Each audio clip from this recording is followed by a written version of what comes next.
완도와 더불어 함께하는 완도 주사랑교회. 오늘 말씀 보겠습니다. 오늘 우리에게 주신 거룩하신 하나님의 말씀은 고린도 후서 5장 16절에서 21절까지 말씀입니다. 제가 가진 성경으로 신약 291페이지에 있는 고린도 후서 5장 16절에서 21절까지 우리 하나님 말씀을 한 절씩 교독해서 읽겠습니다.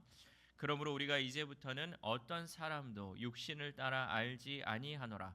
비록 우리가 그리스도도 육신을 따라 알았으나 이제부터는 그같이 알지 아니하노라.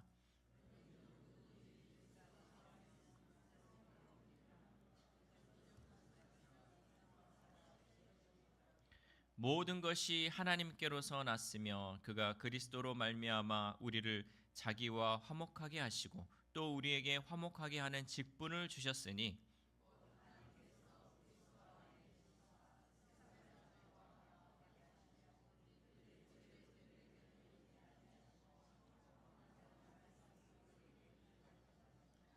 그러므로 우리가 그리스도를 대신하여 사신이 되어 하나님이 우리를 통하여 너희를 권면하시는 것 같이 그리스도를 대신하여 간청하노니 너희는 하나님과 화목하라.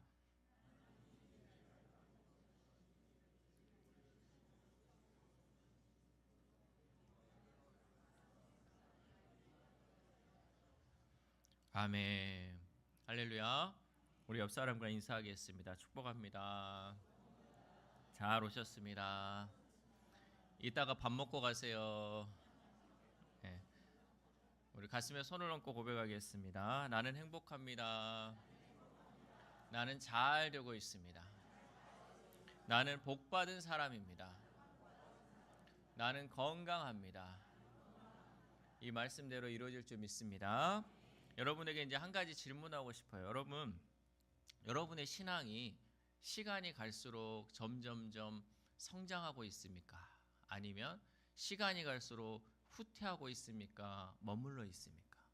여러분 정말 내 신앙이 시간이 지날수록 내가 20년, 30년 예수를 믿는다고 하는데 이것이 점점 자라가고 있는지 아니면 처음에는 엄청 뜨거웠는데 지금은 점점점 떨어지고 있는지 우리 오늘 이 시간을 통해서 나의 신앙을 한번 점검해 봤으면 좋겠습니다. 특별히 우리 주사랑교회 성도님들의 신앙은요 어떤 지점에 머무르거나 후퇴하는 신앙이 아니라 그리스도의 장성한 분량에 이르기까지 점점점 성장하는 신앙이 되기를 소망합니다. 우리의 신앙이 이렇게 한 자리에 머물러 있지 않고 성장하기 위해서는 무엇보다도 우리의 시선을 바꿀 필요가 있다라는 거죠. 내가 보는 시야가 내가 보는 시선이요 늘 고정적이다 보면 우리의 신앙은 성장하지 않아요. 제가 예전에도 얘기했지만 제가 신학을 하면서 시각이 바뀌어져요. 시선이 바뀌어져요. 어떤 시각이 바뀌어지냐면 내가 보는 눈, 내가 바라보는 것에서 머물렀던 것이 이제는 신학을 하면서 하나님을 알아가면서 하나님의 마음을 닮아가고 하나님의 은혜를 깨달아가니까 이제는 더 커지는 거예요. 이 바라보는 것 자체가 더 커진다는 거죠. 우리가 쉽게 얘기하면 우리의 마음이 조금이라도 더 넓어진다는 거죠. 예전에는 밴댕이 소갈딱지였던 우리의 마음이 하나님의 은혜를 경험하니까 이 마음이 점점점 커지는 거예요. 그래서 예수 그리스도의 장성한 분량에 여러분 이른다는 게 뭐냐면요. 내 마음이 커지는 거예요.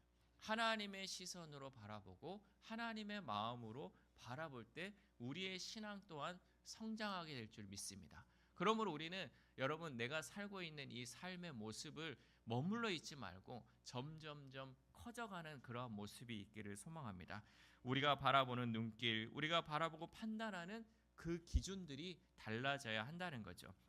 오늘 말씀은 이렇게 관점을 달리하고 세상을 볼 수 있기를 우리에게 권면하고 있습니다. 그렇다면 어떻게 하면 우리의 관점을 바꾸고 하나님의 방식으로 살아갈 수 있을까요? 첫 번째, 그러므로 이제부터이라는 신앙이 되어야 합니다. 아멘.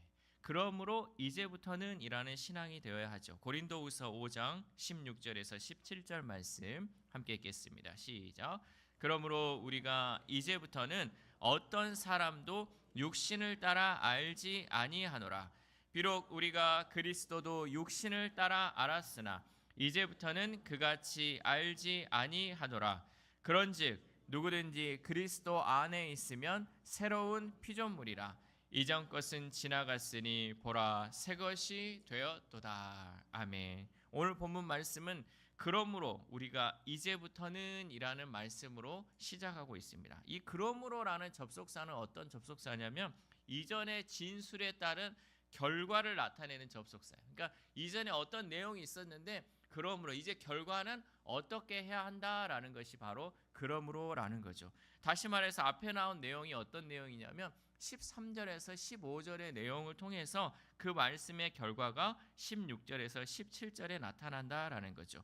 우리 고린도후서 5장 13절에서 15절 말씀을 함께 읽겠습니다. 시작. 우리가 만일 미쳤어도 하나님을 위한 것이요 정신이 온전하여도 너희를 위한 것이니 그리스도의 사랑이 우리를 강권하시는도다. 우리가 생각하건대 한 사람이 모든 사람을 대신하여 죽었은즉 모든 사람이 죽은 것이라.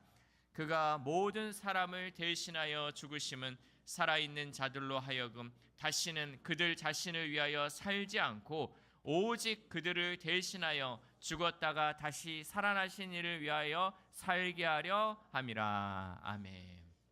이 말씀을 읽었던 것처럼 우리 15절에서 밝힌 대로 그리스도의 대속의 죽음은 우리를 살리고 자기 중심적인 삶에서 벗어나 우리를 위해 그리스도 중심적인 삶으로 전환을 가져줘 주었다는 그 의미입니다. 성도는 그리스도 안에서 그리스도와 함께 죽고 또한 그리스도와 함께 다시 부활을 통하여 동참하게 된 사람들입니다. 여러분, 우리가 죽었다라는 것은 무엇이냐면 우리의 죄악된 옛 자아가 죽었다라는 거죠. 그리스도를 알지 못했을 때 그 옛 자아, 내가 죄악된 그 옛 모습이 이제는 예수 그리스도로 말미암아 이제는 죽고 새로운 피조물로 다시 태어났다라는 것을 의미하고 있죠. 우리가 또한 그리스도 안에 살았다라는 말씀은 그리스도가 이제 우리의 주인이 된다라는 말씀이에요. 그러니까 나의 옛 모습, 내 마음대로 했던 삶이 이제는 죽고 내 마음대로가 아니라 예수 그리스도께서 나의 주인 되심을 통하여 예수님을 따라 살아가는 삶, 그 삶이 이제는 우리가 다시 산다라는 것을 의미하고 있습니다. 성도는 이렇게 예수 그리스도를 통해 새롭게 회복된 나로 재창조된 존재라는 사실이에요. 나는 다시금 새롭게 거듭남을 통하여서 하나님의 은혜로 살고 있다라는 것이죠. 그래서 성도는 이제는 자기를 위해 사는 것이 아니라 그리스도를 위해 사는 존재가 되었다라는 거죠. 성도는 분명히 이 사실을 알고 깨닫고 믿음으로 고백한 사람들입니다. 따라서 바울은 우리가 이 사실을 알았다면 또한 깨닫고 믿었다면 그러므로 이제부터는 이라는 시점을 기록하면서 변화된 삶을 살아야 함을 강조하고 있어요. 여러분, 우리가 알았어요. 깨달았어요. 또한 느꼈어요. 그러면 어떻게 해요? 아, 그랬구나 라고 다시 그대로 사는 것이 아니라 이제 그것을 알고 깨닫고 믿었다면 그러므로 이제부터는 나의 변화된 삶을 살아야 한다라는 거죠. 여러분, 우리가 신앙이 성장하지 못하는 이유가 뭐냐면요, 삶으로 살아내지 않기 때문이에요. 내가 받은 은혜가 있어요. 내가 하나님의 은혜를 깨달았어요. 그러면 이것을 삶 속에서 이제는 그러므로 살아나야 돼요. 그러나 그러므로의 삶이 없었기 때문에 우리는 늘 제자리에 머물러 있다는 거죠. 그래서 우리가 늘 하는 말이 머리만 큰다는 거예요.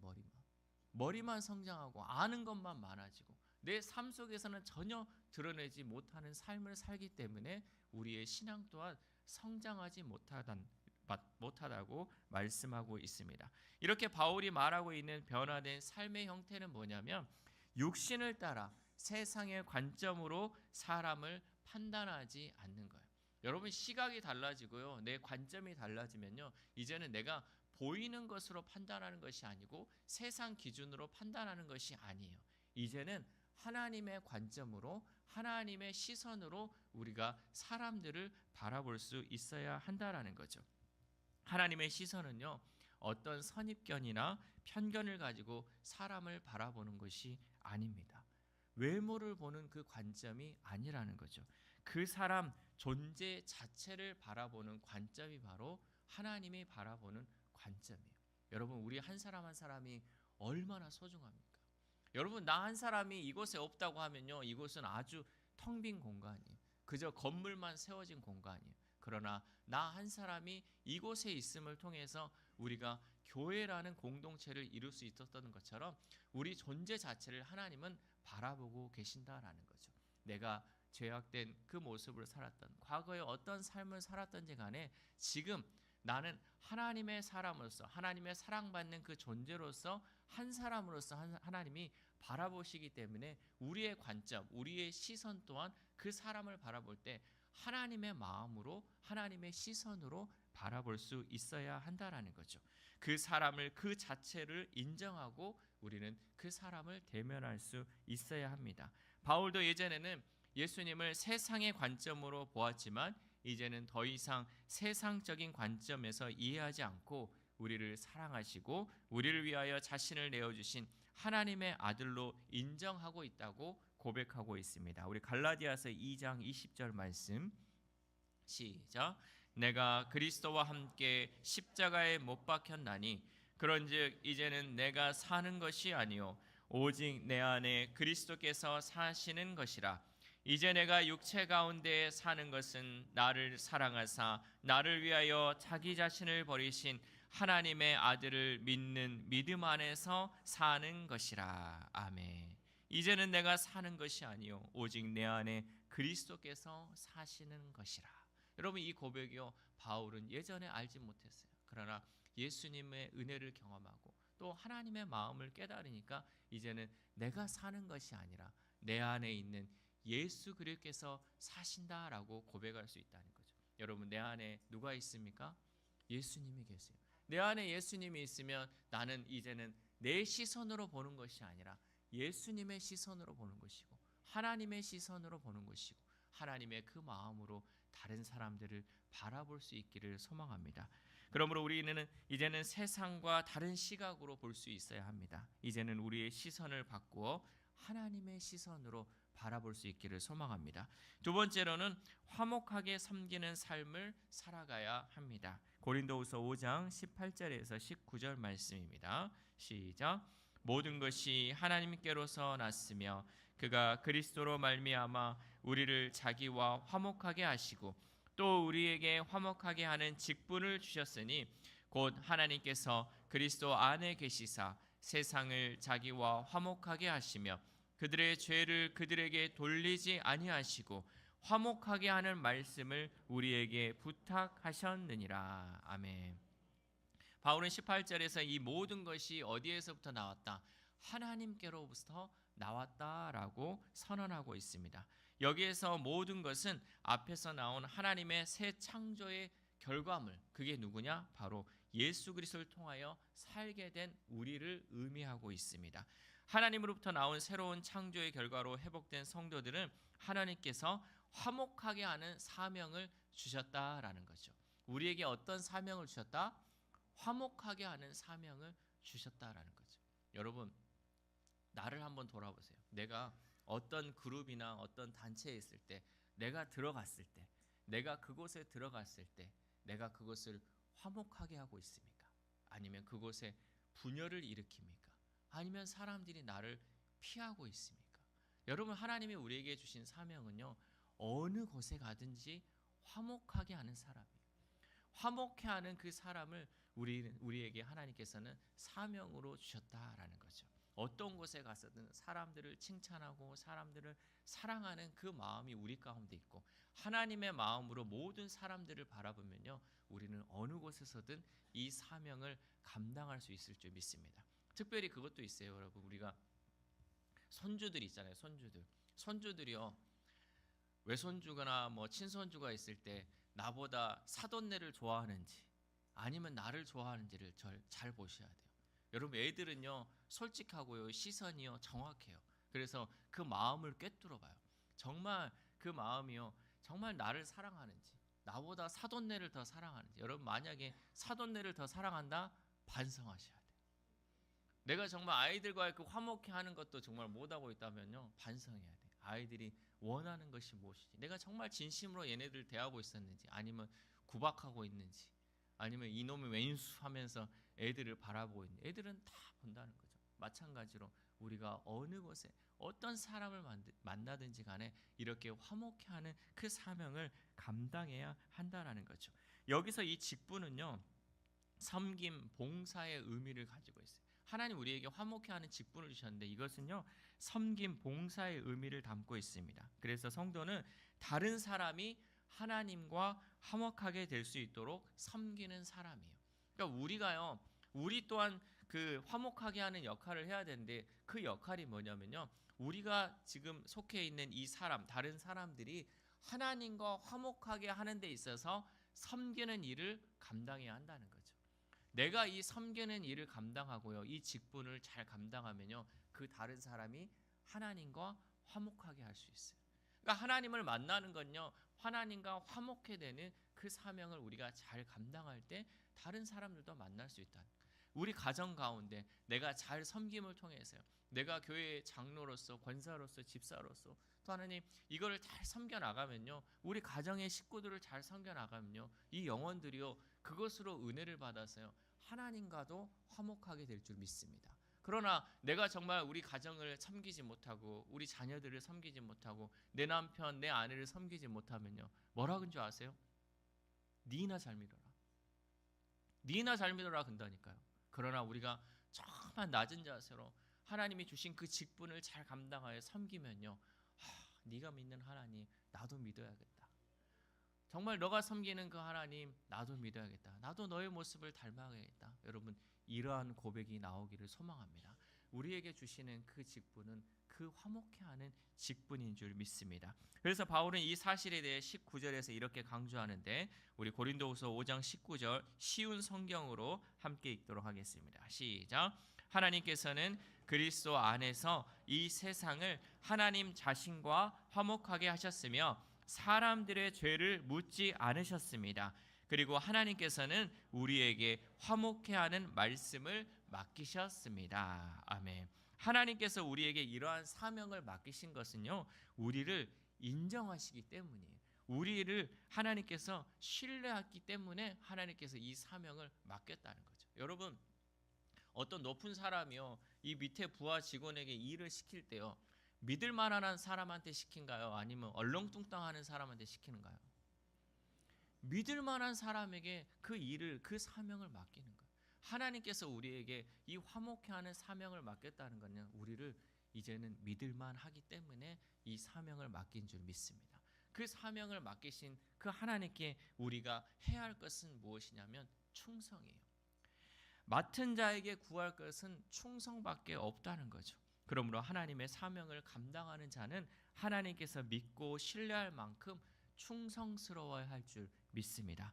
여러분, 우리는 그냥 불려진 것이 아니고요, 화목케 하는 일을 위해서 하나님께서 우리를 부르신 줄 믿습니다. 하나님께서는 우리가 화목하게 하는 일을 통하여서 복음을 증거하고 하나님 나라를 확장시켜 나가는 그 사역자로 부르신 줄 믿습니다. 그러므로 하나님께서 우리에게 화목하게 섬기는 일을 맡기셨으니 이 일을 통해서 평안하고 든든히 세워져 가는 우리 주사랑교회 성도들 되기를 소망합니다. 세 번째로는 성도가 깨달아야 할 정신은 우리는 위탁받은 대사라는 것입니다.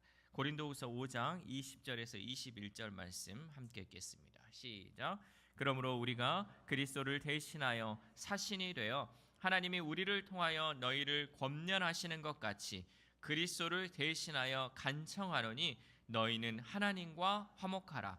하나님이 죄를 알지도 못하신 이를 우리를 대신하여 죄를 삼으신 것은 우리로 하여금 그 안에서 하나님의 의가 되게 하려 하심이라. 아멘.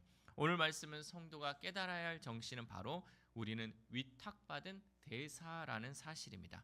먼저 화목하게 하는 사도로서 직책을 받은 바울은 고린도 교인들에게 하나님과 화목하라라고 권면하였습니다. 그러면서 자신에게 주신 그 사도직을 이 바울은 성실하게 수행했죠. 오늘 본문에서 사신은 원래 연장자, 노인, 존경받는 자라는 의미로 사용되다가 후기에는 대사라는 단어로 사용되었습니다.